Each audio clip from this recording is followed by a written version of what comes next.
నేను వేదమంత్రం చెప్తున్నాను, సంభావన కోసమే వేదమంత్రం చెప్తున్నాను అని అనుకుని మంత్రం చెప్తే అతనికి సంభావన తీసుకోలేదనంటే అలాగే అక్కడే కదలలేడు కదండి. ఇప్పుడు చెప్పండి, మీరు ఏ కర్మను మొదలుపెట్టినా మనం పాఠాలే చెప్పుకుంటాం, మామూలుగానే మాట్లాడుంటాం, మామూలుగానే నడిచుంటాం. కానీ ఈ కర్మ కోసం ఈ ఫలం కోసం ఈ కర్మను చేస్తున్నాను అని మీకు సంకల్పం వచ్చేసిందా, ఈ రెండింటికి ఉన్న సంబంధం పేరే గ్రహం. ఇప్పుడు కష్టం ఎక్కడొచ్చింది అంటే మీరు వెంటనే ప్రశ్న వస్తుంది, మనం చేస్తున్న కర్మలన్నీ ఈ రకంగా కోరినవి అంటే చెప్పాడు. కర్మ చేసిన దానితో వచ్చేటువంటి ఫలము జీవుడు కోరిందా ఈశ్వరుడు కోరిందా అని అడిగాడు. ఫలం అంటే ఏంటండి? ఇప్పుడు చెప్పండి, ఫలం అంటే ఏంటి?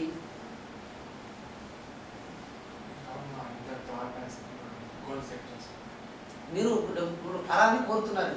కర్మ చేసిన వెంటనే ఫలం వచ్చిందంటే ఆ కర్మ ఇంకా ఆగిపోతుంది. అది మీ గుర్తు. ఫలం కూడా కర్మే. నేను డబ్బు సంపాదిస్తున్నాను, ఎప్పుడు ఆపేస్తానండి, ఇంకా అవసరం లేదు. అదే కదండి. ఇప్పుడు చెప్పాడు దానంతటది జరిగేటువంటి కర్మ, దాని యాంత్రికం. నేను చేస్తేనే జరిగే కర్మ, దానికి తంత్రయుక్తం. ఇవి రెండు కర్మలు ఎక్కడ సంయోగమయ్యి ఇప్పుడు పరమాత్ముడు ఉపదేశం ఇచ్చాడు భగవద్గీత. ఏమిటి? కర్మణ్యేవాధికారస్తే మా ఫలేషు కదాచన మా కర్మ ఫలహేతుర్భూ మాతే సంగోస్తి అకర్మణి అని 4 మాటలండి అని చెప్పింది. ఈ 4 మాటలు పాటిస్తే మిమ్మల్ని ఏ గ్రహం పట్టుకోదు. ఇప్పుడు గ్రహం పట్టుకుంటే మీకు వచ్చే కష్టం ఏముంటుంది అని ఒక 2 నిమిషాలు చెప్పి నేను ముగిస్తాను. గ్రహాలు పట్టుకుంటున్నాయంటున్నాను కదండి. ఏ గ్రహం పట్టుకోవడం అంటే ఇప్పుడు ఏ గ్రహం మీద ఏదైనా ఒక పైకి ఆటకు వస్తామని, అయ్యా నాకు పెళ్లి కావడం లేదు అని ఆటంకి వచ్చింది అనుకోండి. ఏ గ్రహం పట్టుకుంటే ఎట్టుంటుందండి? పెళ్లి కావడంలో ఎన్ని దశలు ఉన్నాయి మీకు చూడండి, మీరు యోచించండి. పెళ్లి చేసుకునేవాడికి అబ్బాయి అయితే నాకు కావాల్సిన వధువు ఇట్లా ఉండాలి, ఇంతే, ఇది చదువుకుని ఉండాలి, ఇంత డబ్బు ఉండాలి, ఈ ఊరు ఉండాలి, ఈ భాష మాట్లాడాలి, ఈ భోజనాలు చేస్తుండాలి, ఈ గుడ్డ కట్టుకోవాలి, ఈ ధర్మాన్ని పాటించాలి, ఇన్ని నియమాలు పెట్టుకున్నాడు. ఇప్పుడు గ్రహం ఎక్కడ పట్టుకుని ఉంటుంది? ఏం దొరకలేదు కొంచెం, అయ్యా స్వజాతి పిల్ల దొరకటం లేదు, లేదు అంత ఎత్తుగా ఉండేవాడు దొరకటం లేదు కదండి. ఇప్పుడు చెప్తున్నాడు వివాహానికి కావలసినటువంటి శాస్త్రపరమైనటువంటి హేతువులు పశుపక్షాలకు లేదు. కాబట్టి వాడు కామనివృత్తికి అడ్డం లేదు. మనుష్యుడికి వచ్చేటప్పటికి వివాహం కావటానికి తప్పనిచ్చి ఏ కారణం ఉందో ఆ కారణాలను పెట్టుకుని వివాహం చేయడానికి మనం కారణాలు వెతుకుతాం. మనం వివాహం చేసుకోవడానికి కదండి కారణాలు వెతుకుతున్నాం. నేను అమ్మాయి కావాలా, ఈ అమ్మాయికి ఇంత ధనవంతురాలుగా ఉండాలా, ధనానికి కామానికి ఏమైనా సంబంధం ఉందండి? లేదు. అదే చెప్తున్నాడు, తత్వవిహీనమైనటువంటి చింతన చేత సంసారులు దేన్ని అన్వేషిస్తూ ఉంటారో దాన్ని తప్పనిచ్చి మిగిలిన అన్ని లక్షణాలని తాము కోరుతున్న వాడు ఎందుకు చూస్తూ ఉంటారు. ఇప్పుడు గ్రహం ఎక్కడ పెట్టుకుంది? మనం అది కోరటంలే. వివాహం చేసుకోవటానికి ఏ ప్రవృత్తి కావాలో దాన్ని చూడలేదు. ఈ గుణాలు మనం వెతుకుతున్నాం. ఇప్పుడు ఈ గుణాలు ఎందుకు దొరకవు మళ్ళీ ప్రశ్నించారు కదా. అదే చెప్తున్నాడు తత్వచింతన. ఇప్పుడు శంకర భగవత్పాదులు మోహముద్రలో మోగం చెప్పాడు ఒకే మాట, కాతే కాంత మధువేనో జ్ఞాపక కస్తే పుత్ర సంసార అయమతీవ విచిత్ర. కాంత అంటే ఎవరండి? భార్య అని అనుకుంటాము. కాంత అంటే ఆకర్షించున్నది అని అర్థం. కాతే కాంత అంటే శ్రీకాంత అంటే విష్ణువుని ఆకర్షించేది. అయస్కాంత అంటే ఏమిటండి? ఇనుప ముద్దను ఆకర్షించేది.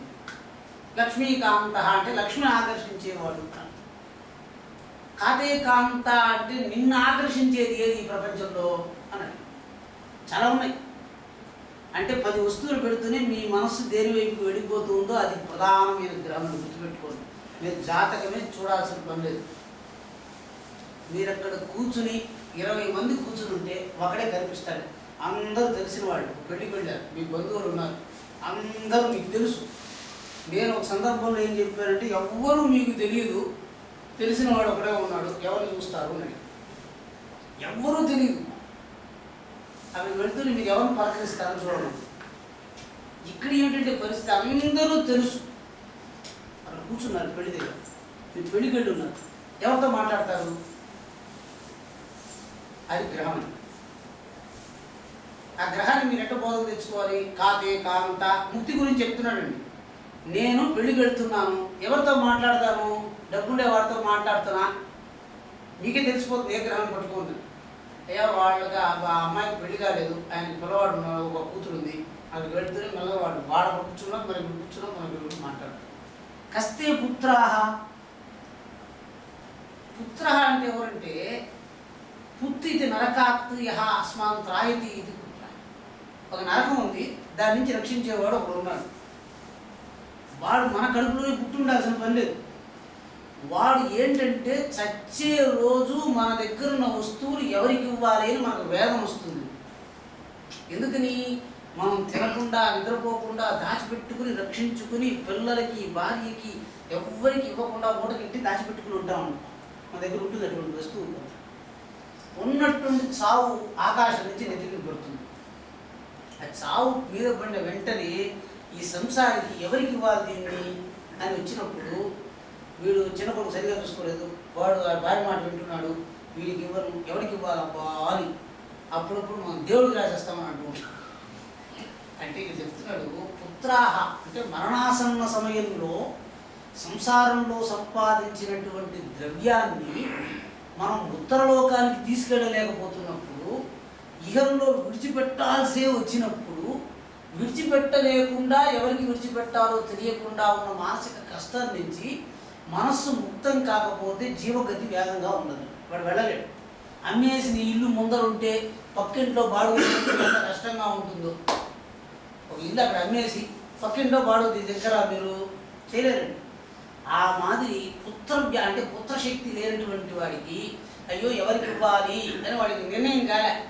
ఇప్పుడు మనమన్నా నిర్ణయం చేసుకున్నామా? శంకరాచార్య చెప్పాడు, అర్థమనర్థం భావయ నిత్యం. మామూలుగా డబ్బు గురించి యోచించొద్దు అని చెప్తున్నారు కదండి. అర్థాన్ని అనర్థమని ప్రతిరోజు మీరు అనుకోండి.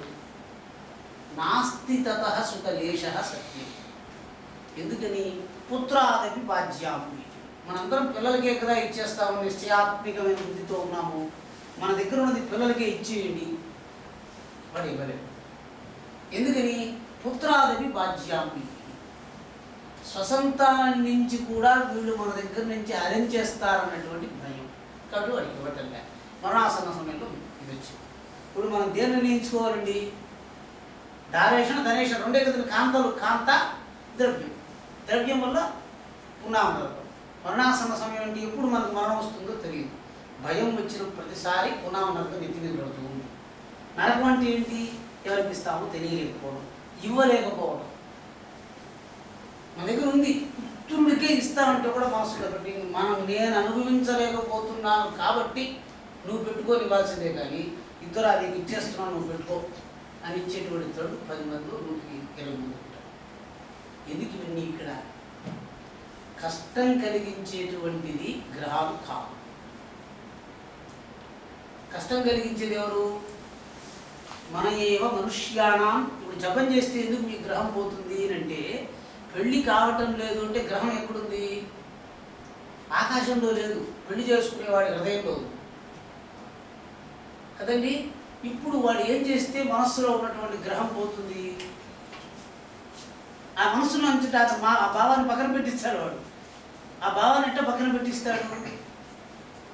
అర్థమైంది? నా హృదయంలో భావం చేరింది, ఈ భావాన్ని నేను తీయలేకపోతున్నా, నాకేమీ రాదు అని అనుకుని ఒక సభలో వినాడు. ఎవరో మాట్లాడకట, అందరూ మహాపండితులు ఉన్నారు, నేను అట్లండి మాట్లాడేది అనుకున్నాను. మాట్లాడకట, ఎదుట అందరూ మహాపండితులు అప్పుడు కూడా మాట్లాడచ్చు. నాకేమీ తెలియదు, వీళ్ళందరూ నన్ను పరీక్షిస్తారనుకుని నన్ను పైగా మాట్లాడండి, ఇబ్బంది ఏంటి? ఎట్లయినా మాట్లాడచ్చు కదండి. అంటే మీ వచస్సుని, మీ కర్మని, మీ చింతనని, మీ బుద్ధిని ఎవరో బయట నుండి ఆపుతున్నట్టుగా మిమ్మల్ని ఆపి గ్రహాలు మీ శక్తిని మార్చేస్తుంది. ఇది ఉండదు. మీకు అర్థమైతే ఒకవేళ ఎప్పుడైనా అంటే నాకు జ్యోతిష్ శాస్త్రం మీద ఆసక్తి, దాని యందు నా వర్తన నాకు తక్కువ. కానీ ఒకవేళ శాస్త్రం ప్రతిపాదించింది కష్టం ఉందండి, ఈ ప్రాయశ్చిత్తం చేసుకోండి అని శాస్త్రం ప్రతిపాదిస్తే ఆ కష్టాన్ని మనం ఎట్లా నివృత్తి చేసుకోవాలండి? మీకు ఎప్పుడైనా గ్రహస్థితి అయ్యా మీకు శనేశ్వరుడు బాగలేదు, అష్టమంలో కూర్చుని ఉన్నాడు, మీకు ఎప్పుడు అనారోగ్యాన్ని ప్రతిపాదిస్తూ ఉంటాడు, లేకపోతే అయ్యా ఇప్పుడు వివాహం జరుగుతుంది అనుకోండి, వాడి అమ్మాయి నచ్చలేదు అంటే నేను మీకు సందర్భం, వివాహం జరుగుతుంది ఒక పిల్లవాడు, అమ్మాయి నచ్చలేదు నచ్చలేదు నచ్చలేదు నచ్చలేదు 4 సంవత్సరాలు అయిపోయింది. వాళ్ళ నాన్నగారు వచ్చారు, ఏ స్వామి వీడికి కాలేదు. నేను ఆయన అన్నానయ్యా ఇప్పటి వరకు వచ్చిన సంబంధాల నుంచి మళ్ళీ ఆ సంబంధం వస్తుంది, ఆ సంబంధమే మీరు చేసుకోవాలి, ఇంకొక సంబంధం రావడానికి లేదు. ఎందుకన్నా 4 సంవత్సరాలుగా మీరు పట్టుకోలేని దాన్ని 5వ సంవత్సరంలో పట్టడం అనేది కుదరదు. అట్లయితే ఇప్పుడు కూడా ఈ 4 సంవత్సరాల్లో వచ్చింది మీకు ఏది వస్తుంది అన్నది ఏమిటి అంటే, మీకు సంబంధం వచ్చింది అనుకోండి, వద్దునున్నాడు కదా, దాన్ని అవును నేను చెప్తుంటేనే మీకు ఇది బాగా అర్థం కావాలి. మనం నిన్నటి వరకు దాన్ని వద్దని చెప్పేసి ఉన్నాం, మీరు గ్రహం ఎట్లా పట్టుకుని ఉంది, మీరు నాకు ఇది వద్దండి అంటే మాట వరుసకి అమ్మ భోజనానికి పిలుచుంటుంది, భోజనానికి పిలిస్తే నాకు వద్దమ్మా అని చెప్పేశాడు పిల్లవాడు.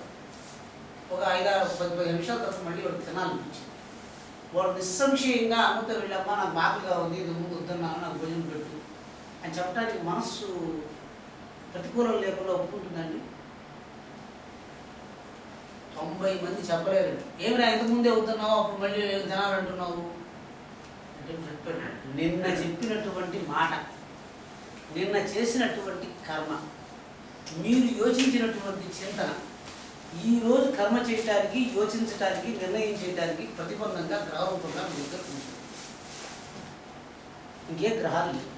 ఇప్పుడు ఆ గ్రహాలను ఎట్ట పోగొట్టాలండి? అంతే విషయం. ఆ గ్రహం పట్టుకుని ఉంది, ఏది ప్రతిబంధం, దేనికి ఏం ప్రతిబంధం ఉంది? నా మనసు నిర్ణయం తీసుకోలేకపోతుంది. నిర్ణయానికి ఏమిటండి ప్రతిబంధం? ఇప్పుడు చెప్పండి, నిర్ణయం తీసుకోవాలి, ఏమిటి అడ్డం? ఎక్కువ శాస్త్రజ్ఞానం ఉన్నటువంటి వాడికి నిర్ణయ బుద్ధిలో శ్రమ ఉంటుంది. శాస్త్రజ్ఞానం అవలంబితమైన శాస్త్రజ్ఞానం. కష్టం ఎక్కడ? నేను ఒక ప్రొసీజర్ చేయాలి, ఏ ప్రొసీజర్ ఫాలో కావాలండి? 2 ఆప్షన్స్ ఉన్నాయి. మనం ఏం చేస్తాం, ఏది ఎక్కువ ఖర్చు అవుతుందండి? సరే ఈ ప్రొసీజర్ ఎక్కువ ఖర్చు అవుతుంది, సరే అయితే చీప్గా ఉండొచ్చు. డెసిషన్ కూడా ఆధారం ఏంటి? డబ్బును బట్టి నిర్ణయం చేసి, సరే డబ్బు కూడా అడ్డం లేదండి, వెంటనే ఏది మేలు చేస్తుందండి అంటే సార్ అది ఎట్ట తెలుస్తుంది? మీకు కూడా రేపు ఎవరైనా శాస్త్రకారుడు ఏం చెప్పారంటే ఇది మీకు చాలా బాగుంటుందండి నేను చెప్పాను అనుకోండి, మీకు గ్రహస్థితి చాలా బాగుందండి నేను చెప్తే వెంటనే మీరు అడగాల్సిన ప్రశ్న ఏంటి? బాగుంటుందంటే ఏంటి? ఎందుకని చెప్పండి?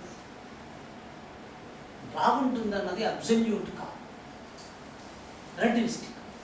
శాస్త్రంలో బాగుంటుంది అన్న విషయము మీకు బాగుండదు. ఎందుకు చెప్పండి?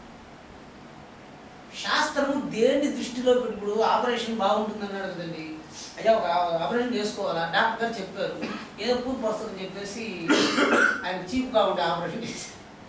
ఇది ఏంటండి, మీరు నాకు టాప్గా చేయండి, నేను ₹1,00,000 ఖర్చు పెట్టుకుంటాను, మీరు ఎందుకంటే చీప్ దాన్ని సజెస్ట్ చేశారు వాళ్ళు అడుగుతారు కదండి. So what is the criteria అంటే చెప్తాడు, వైద్యుడి యొక్క నిశ్చయం దేని మీద ఉంటుంది? చికిత్సకుడి యొక్క శక్తి మీద.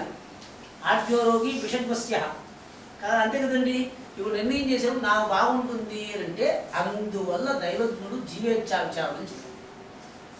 జీవేచ్ఛావిచారం అంటే మామూలుగా మనం ఈ జ్యోతిష్కుని చూసేటప్పుడు అందరూ ఏం చేస్తారంటే, నేను ఒక పని మీద వచ్చున్నానండి, ఏ పని మీద వచ్చున్నారో చెప్పండి అని అడుగుతారు మామూలుగా. అంటే వాస్తవంగా దైవజ్ఞ పృచ్ఛ అంటే ఆ విధంగా ప్రశ్న అడిగినటువంటి వాడికి శాస్త్ర పదం దక్కదు. ఎందుకని అంటే దైవజ్ఞ పరీక్షా విధానం అని ఉంటుంది, వాణ్ణి పరీక్ష చేయటం మీ లక్ష్యం అయితే అది అప్రోచ్ కాదు. మీరు ఎగ్జామినర్ కదా,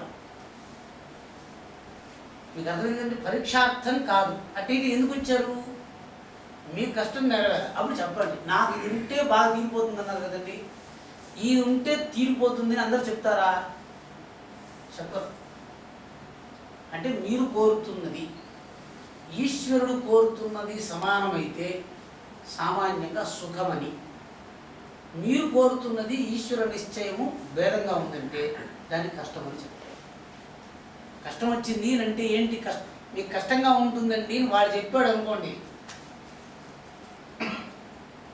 ఎందుకని? ఈశ్వరుడి యొక్క నిర్ణయం విధి, జీవుడి యొక్క నిర్ణయం ఇచ్చ. విధి ఇచ్చ భేదాల వల్ల జీవుడికి కష్టం వస్తూ ఉంటుంది, అంటే ఇంకేం లేదు. ఇప్పుడు మీకు శాస్త్రంలో ఇది విధినా హేతువా అని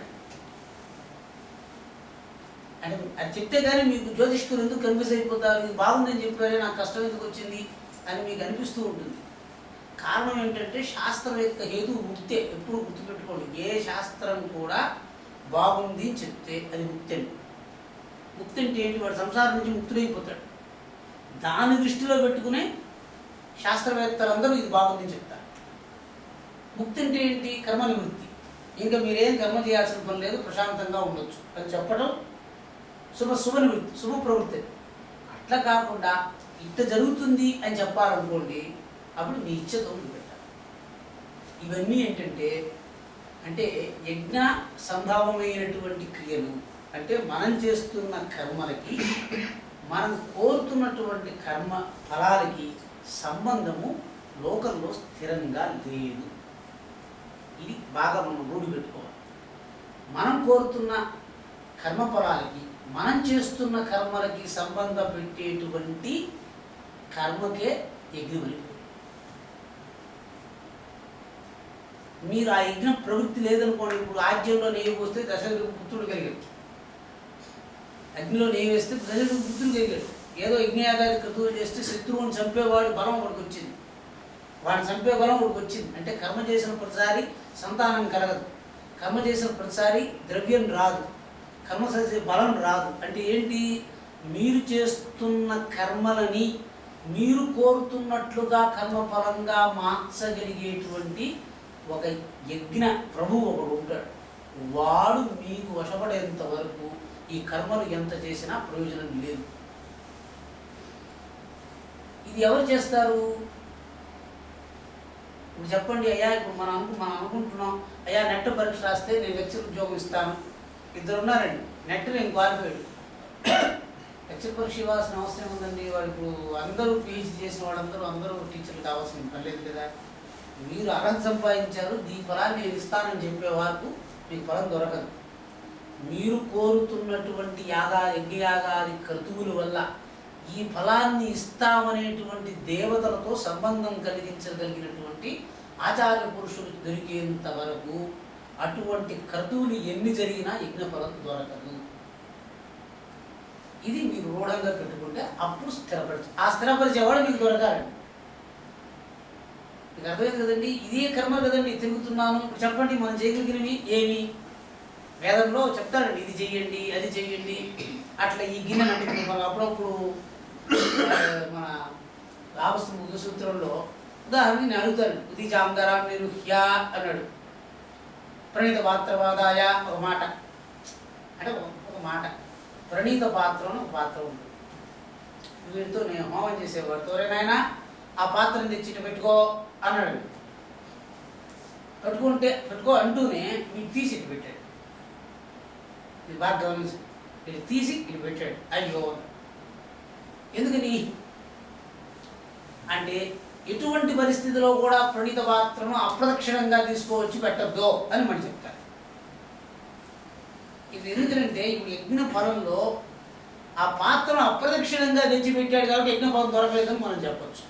అంటే చెప్పాడు, వేదవాక్యముల చేత ప్రస్తావించబడినటువంటి ప్రతి కర్మ యందు భేదం జరగకుండా జరిగితేనే వేదంలో చెప్పినటువంటి ఫలాన్ని వేద పురుషులు ఇస్తారు. అంటే కుడి చేతితో తీసుకో, అక్కడ పెట్టు, ఏముందండి సంబంధం? వాడట కోరుతున్నాడు. ఇది బాగా అర్థం కావాలండి. డ్యాన్స్ చూసి డబ్బిచ్చినట్టుగా మీకు తమాషగా అనిపిస్తుంది. ఒకరు చేతులు కాళ్ళు ఆడిస్తూ ఉంటే మనందరం పోయి డబ్బులు ఇచ్చి ఇచ్చాం కదండి. ఇస్తున్నామా లేదా? ఎవరు ఇవ్వమన్నారు? సినిమా హాల్కి పోయి ఇచ్చాం కదా. చేతులు నేను అనుకుంటుండే మీరు ఎందుకు చేతులు కాళ్ళు అంటే నా బుద్ధికి సినిమాటిక్ కాన్సెప్ట్ ఎక్కేది కాదు చాలా రోజులు. కేవలం చేతులు కాళ్ళు ఆడించేదానికి వీళ్ళకి మనం డబ్బిస్తున్నాము, ఇంకేం చేయడం లేదు కదా వీళ్ళు అంటే. మన బుద్ధికి ఏమిటంటే లయబద్ధమైనటువంటి కదలిక ఉంది. ఆ విధంగా కదలటం వల్ల నాకు ఉత్సాహం ఇస్తుంది, నేను ఆనందపడుతున్నాను, నేను తృప్తి చెందుతున్నాను.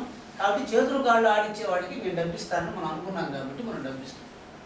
లేదా చేతులు కాళ్ళు ఆడించేవాడికి ఎవరు డబ్బిస్తారండి? ఇవ్వరు. అదండి యజ్ఞం అంటే. అంటే నేను ఆడిస్తాను, నేను కాళ్ళు వెనక్కి తీసుకొచ్చి వృశ్చికాసనం వేస్తాను అని నేను చెప్తే, వృశ్చికాసనం వాళ్ళు వేసేవాళ్ళు ఎవరన్నా ఉంటే వాడికి నేను భోజనం పెడతాను అనేవాడు ఉంటే, వీళ్ళిద్దరిని కలిపేటువంటి మంత్రాన్ని యజ్ఞం. కాబట్టి యజ్ఞాన్ని స్పష్టంగా చేయకపోతే మీకు 1000 శక్తులు ఉన్న బ్రహ్మాండంగా పాటలు పాడేవాళ్ళు ఉన్న వాళ్ళు పనికిమాని వాడుగా ఉంటారు. అసలు పాట పాడటం రాని వాళ్ళందరూ గొప్ప గాయకులు అయిపోయి ఉంటారు. ఎందుకని వీళ్ళిద్దరిని కలిపేవాడు దొరకడు. ఒక 10 నిమిషాలు మనం వాళ్ళని పూర్తి చేసి మళ్ళీ వస్తాను. అమంత్రమక్షరం నాస్తి అంటే స్పష్టంగా మీకు అర్థమయ్యేదానికి వేదంలో ఉండేటువంటి మంత్రములన్నీ వర్ణ సమామ్నాయంలో నుంచి తీసుకోబడిన అక్షరాలతో నిర్మాణమైంది. అంతే కదండి. అంటే ఇంకేం కొత్త అక్షరాలు లేవు. వేద మంత్రాలు అంటున్నాం కదండి. అమంత్రం అక్షరం నాస్తి అన్నాడు. ఇటుకలే గోడలు కట్టాయి, శివాలయాలు కట్టినా మనుష్యాలయాలు కట్టినాయి. కానీ మనుష్యాలయాన్ని ఎట్ట కడుతున్నాం? ఈ ఇటుకలతోనే కడుతున్నాం. అమంత్రం అక్షరం నాస్తి అంటే అవే అక్షరాలు మంత్రాలు, అవే అక్షరాలు నిందలు. నాస్తి మూలం అనౌషధం. లోకంలో ఔషధం కానటువంటి వృక్షం లేదండి. అయోగ్య పురుషో నాస్తి, వీడు దుర్మార్గుడు అని చెప్పేవాడు ఒక్కడు లేడండి. అట్లయితే అన్నీ లేదు, అన్నీ ఉన్నాయని చెప్తున్నాడు. ఎవరు లేరు అని అడిగారు. శుక్రనీతిలో చెప్పుకున్నాడు ఈ పాట. ఎవరు లేదంటే యోజకస్తత్ర దుర్లభ. ఈ మందుకి శక్తి ఉంది, వీడికి జబ్బు ఉంది, ఇవి రెండు కలిపి నన్ను చికిత్స చేస్తారంటే దాన్ని ఏమన్నారు? ద్రవ్యజ్ఞానం, వ్యాధి జ్ఞానం రెండు కావాలండి మనకి. వాడికి వ్యాధేహ తత్వ పరిజ్ఞానం, వేదనాయాశ్చ నిగ్రహ, ఏతద్ వైద్యస్య వైద్యత్వం నా వైద్య ప్రభురాయుష. అయ్యా నాకు ఈ వ్యాధి ఉంది, దీనికి లక్షణాలు ఉన్నాయి, ఈ ద్రవ్యానికి ఈ లక్షణాలు పోగొట్టే శక్తి ఉంది, ఇవి రెండింటినీ నేను సంయోగపరుస్తానంటే వైద్యుడు మంత్రవేత్త బిషక్ అన్నాడు. అంటే ఇవి రెండు వాడికి తెలుసు కదండి. ఏం కావాలి వాడికి చికిత్స చేయాలంటే? ద్రవ్య జ్ఞానం ఉండాలి, వ్యాధి జ్ఞానం ఉండాలి. ఇవి రెండు ఉంటే చికిత్స జరిగిపోతుందండి. చికిత్స చేస్తాననే అనుగ్రహం ఉండాలి.